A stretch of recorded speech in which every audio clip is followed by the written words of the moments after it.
Guys, আজকে আমি তোমাদের জানাতে চলেছি তোমরা কীভাবে তোমাদের আধার কার্ড নিজেদের হাতে থাকা মোবাইল ফোনের মাধ্যমে ডাউনলোড করতে পারো। তো আধার কার্ড ডাউনলোড করার জন্য সর্বপ্রথমে তোমাদের চলে আসতে গুগল ক্রোমে আসার পর এখানে সার্চ করতে হবে ইউডিডিএআই বা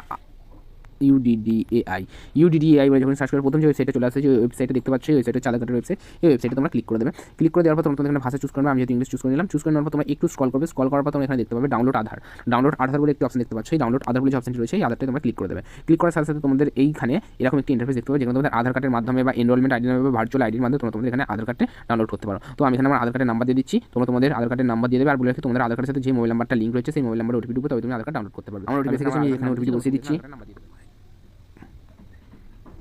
ওটিপি পছন্দ হয়ে যায়, ভেরিফাই এবং ডাউনলোড অপশনটি ক্লিক করবে।